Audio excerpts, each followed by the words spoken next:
صحیح البخاری کی روایت ہے، سیدہ فاطمہ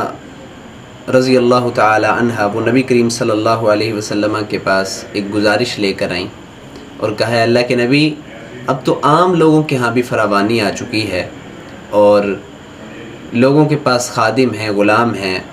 میں سارا دن چکی چلاتی ہوں، مشکیزے میں پانی بھر کے لاتی ہوں، میرے ہاتھوں پر چھالے پڑ جاتے ہیں، اے اللہ کے نبی، اے میرے بابا، آپ مجھے کوئی غلام عطا فرمائیں۔ نبی کریم صلی اللہ علیہ وسلم نے فرمایا، الا ادلکما علی ما ہوا خیر لکما من خادم، فرمایا کہ کیا میں تمہاری اس کام کی طرف رہنمائی نہ کروں جو تم دونوں کے لیے، یعنی سیدنا علی کے لیے اور سیدہ فاطمہ کے لیے، تم دونوں کے لیے خادم سے بھی بہتر ہے۔ آپ نے فرمایا کہ بس تم یہ ہے، اذا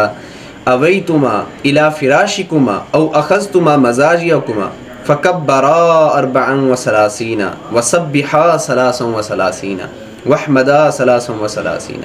کہ جب آپ اپنے بستر پر جائیں تو 33 مرتبہ آپ سبحان اللہ پڑھ لیا کریں، 33 مرتبہ الحمدللہ پڑھ لیا کریں، 33 مرتبہ اللہ اکبر پڑھ لیا کریں۔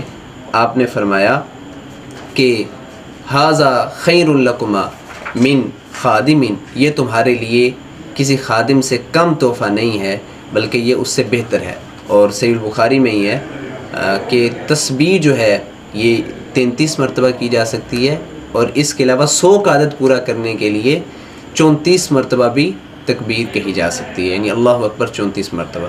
اور ایک روایت میں ہے کہ لا الہ الا اللہ پڑھنا ہے 100 کا عدد پورا کرنے کے لیے۔